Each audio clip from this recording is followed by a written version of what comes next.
В России полно отличных сервисов, о которых люди во многих странах даже не мечтают. Но вот парадокс. Все эти сервисы, которые призваны упрощать вам жизнь и которые реально это делают, обладают сильным побочным действием. Например, вы можете, не выходя из дома, оформить на госуслугах нужную справку. И даже я могу, не выходя из дома. Справку, за которой в другой стране вам пришлось бы ехать в паспортный стол, еще и отпросившись перед этим с работы, ведь в выходные или по вечерам стол работать не будет. А у нас даже из дома выходить не надо. Удобно? Еще как.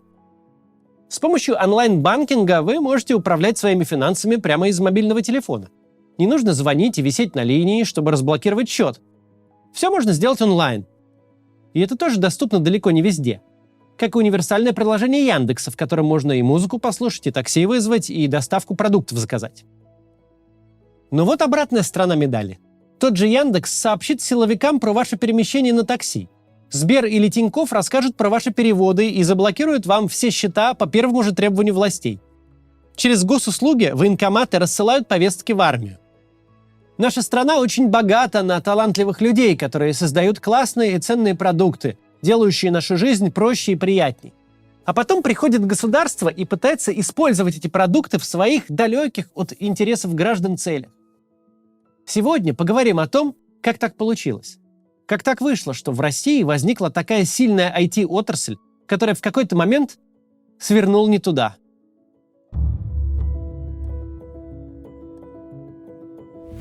Я нисколько не преувеличу, если скажу, что в России очень сильная IT-школа. В любой корпорации Кремниевой долины, будь то Facebook, Google или Apple, есть наши соотечественники, получившие образование и первый опыт работы на родине. Российские программисты побеждают на международных конкурсах и хакатонах. Созданные ими продукты используют во всем мире, как, например, язык программирования Kotlin. Его разрабатывал петербуржец Андрей Бреслов.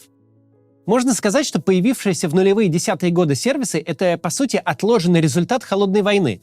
Ведь для поддержания ядерного паритета с США, как и для создания новых видов оружия, Советскому Союзу требовались физики, математики, инженеры. И как можно больше. Вузы буквально поставили выпуск молодых специалистов на конвейер. А для их трудоустройства появилось бесчетное количество разнообразных НИИ, конструкторских бюро и вычислительных центров. Все это заложило базу, на которой позже вырастет российская IT. В СССР IT-бума не наблюдалось по понятным причинам. Тотальный контроль государства над обществом, полное отсутствие инфраструктуры. Технарей было сколько угодно, а вот компьютеров не хватало, ведь страна много десятилетий была в изоляции.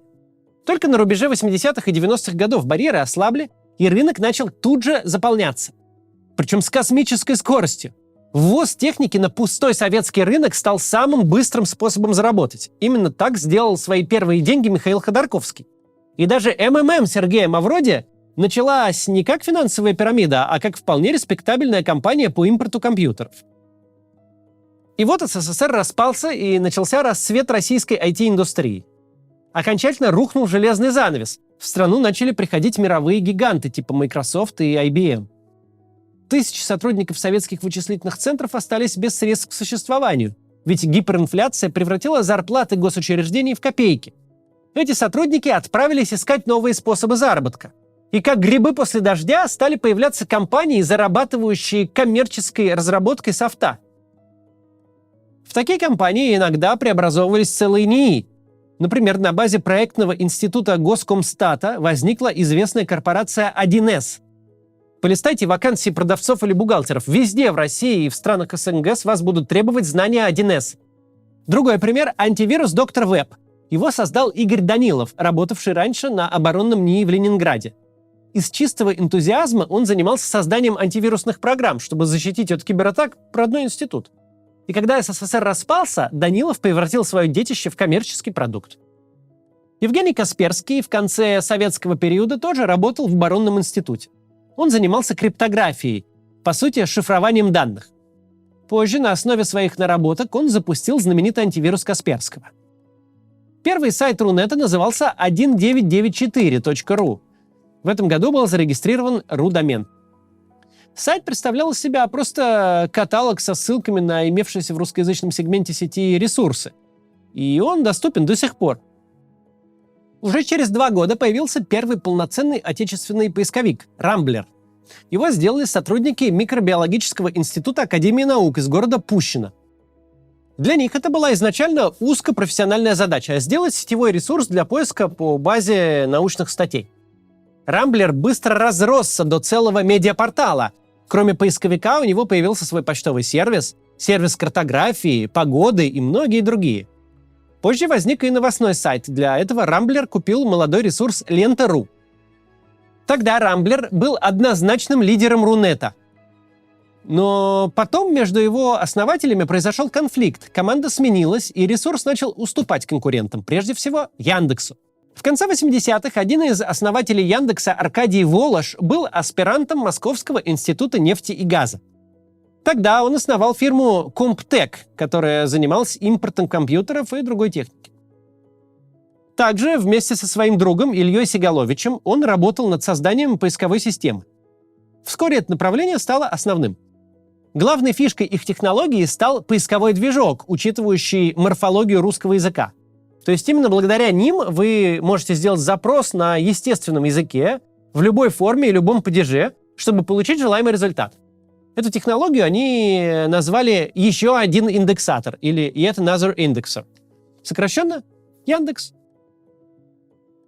Поисковая система была презентована публике в сентябре 1997 года. Тогда в Рунете царил Рамблер, и конкурировать с ним было ой как непросто.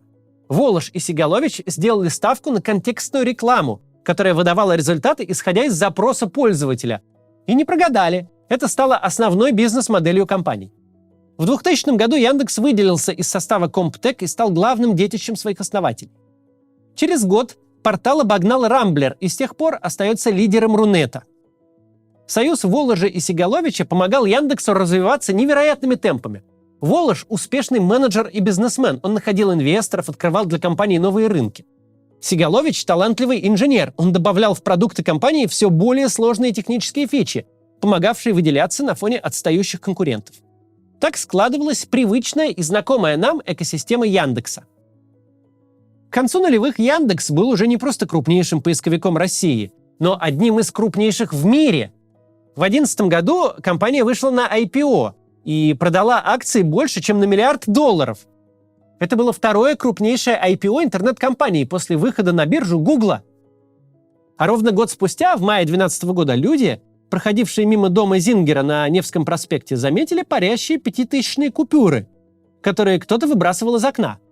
Собралась толпа, началась даже давка и даже драка за падающие с неба деньги. Люди разбивали друг другу носы, залезали на столбы и светофоры. Эту акцию устроил Павел Дуров, молодой и тогда эксцентричный бизнесмен, основатель самой успешной российской соцсети – ВКонтакте. История ВКонтакте началась в 2006 году. Дуров тогда учился на филфаке СПбГУ.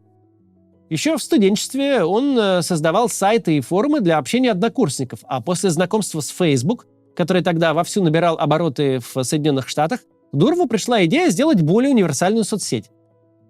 И результат оказался фантастическим. Через год после запуска ВКонтакте он стал третьим по популярности сайтом в Рунете. Число пользователей соцсети измерялось десятками миллионов человек, а вчерашний студент превратился в долларового миллионера.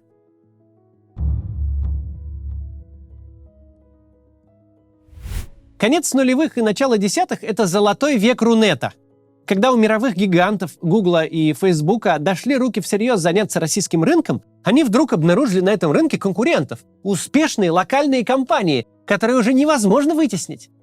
Ни в одной другой стране мира, кроме разве что Китая с его великим фаерволом, нет своего Яндекса и своего ВКонтакте, ресурсов, которые на равных сражались бы с китами из Кремниевой долины. И что очень важно, возникали и развивались эти ресурсы без какой бы то ни было помощи государства. Властям долгие годы не было до них никакого дела, ни до них, ни до какого-то там интернета.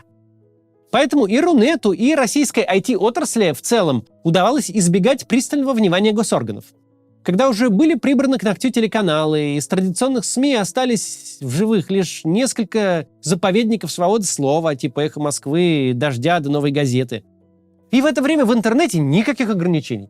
Не было заблокированных сайтов, не было пакета Яровой. Про Роскомнадзор слышали только специалисты по госуправлению, а VPN был термином из профессионального жаргона сисадминов. Лента.ру и другие интернет-издания свободно освещали любые события, не оглядываясь на методички администрации президента. На площадках типа ЖЖ шли дискуссии политиков и журналистов. В соцсетях, прежде всего во ВКонтакте, координировали свои действия организаторы и участники оппозиционных акций. Путинским элитам интернет не был интересен. Ведь в коммерческом плане дележ нефтяных компаний и банковских групп представлялся занятием более выгодным. А в плане политическом интернет казался площадкой для гиков. Дескать, важным людям в строгих костюмах тратить на него время не пристало, поэтому пускай резвятся. Но в 11-12 годах случилась рокировочка, и в президентское кресло вернулся Путин. Причем вернулся на фоне протестов на Болотной и Сахарова. Этот период – важный водораздел нашей новейшей истории. На примере Рунета он тоже отлично виден. Ведь именно тогда интернет перестал выглядеть развлечением и стал серьезным инструментом, влияющим на настроение людей и на общественную повестку. Первым серьезным звоночком можно назвать требование ФСБ Павлу Дурову удалить из ВКонтакте несколько оппозиционных групп. Это случилось в декабре 2011 года, как раз в самый разгар протестов. Дуров удалять группы отказался и ответил силовикам картинкой с собакой. А повлиять на решение владельца соцсети у ФСБшников запрещалка тогда еще не доросла. Поэтому стали запрещалку отращивать. В следующие годы государство занялось безудержным нормотворчеством, ограничивающим свободу слова в интернете. Летом 2012 года появился реестр запрещенных сайтов, и Роскомнадзор получил право блокировать неугодные страницы по решению суда. Год спустя приняли антипиратский закон, упростив процесс блокировки. В 2016-м вышел известный пакет Яровой, который ввел уголовку за комментарии в соцсетях и дал силовикам очень широкие полномочия по слежке за пользователем. Закон обязывал иностранные порталы хранить персональные данные пользователей на территории России, а тем, кто отказывался это делать, грозили блокировкой. Цензура в сети достигла пика после начала войны с Украиной. В России стали сажать за антивоенные призывы и правдивые рассказы о происходящем. Были заблокированы Twitter, Facebook и Instagram. Одним закручиванием гаек государство не обошлось. Оно забрало под свой контроль все крупнейшие площадки Рунета. В 2014 году Дуров продал свою долю во ВКонтакте, после чего уехал из России. Сегодня некогда самой свободной соцсетью руководит сын Сергея Кириенко, человека, отвечающего за внутреннюю политику в администрации президента. В том же 2014 году из России уехал и Аркадий Волош. Годом ранее скончался Илья Сигалович. Яндекс стал сотрудничать с государством, цензурировать выдачу материалов в Яндекс.Новостях, удалять неугодные песни из Яндекс.Музыки, делиться с силовиками историей поездок в Яндекс.Такси и так далее.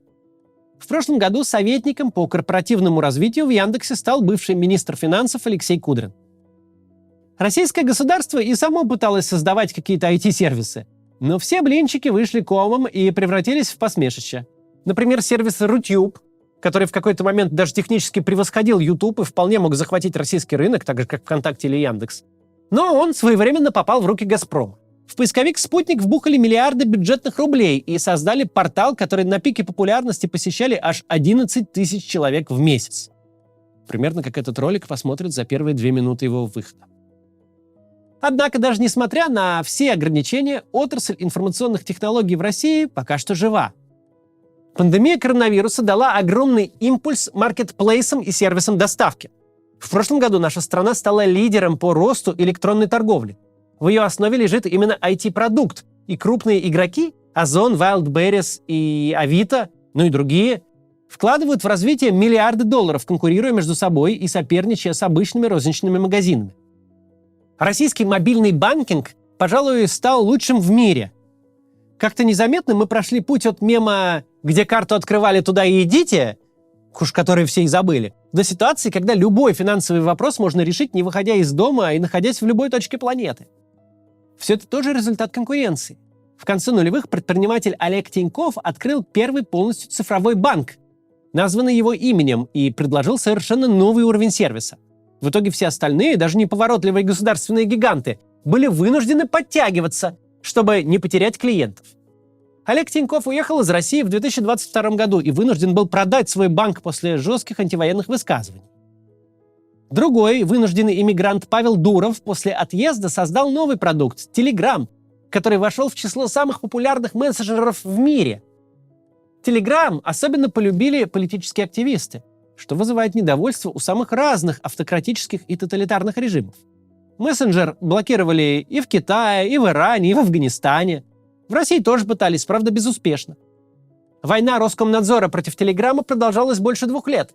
Ее жертвами в разное время становились то сайты по продаже ОСАГО, то веб-ресурсы МГУ и Высшей школы экономики. Но сам Телеграм работал так же, как и прежде. В его защиту даже прошел митинг в Москве. Это было в апреле 2018 года на проспекте Сахарова. Тогда собралось 12 тысяч человек, а со сцены выступал Алексей Навальный. Я, конечно, тоже на него ходил.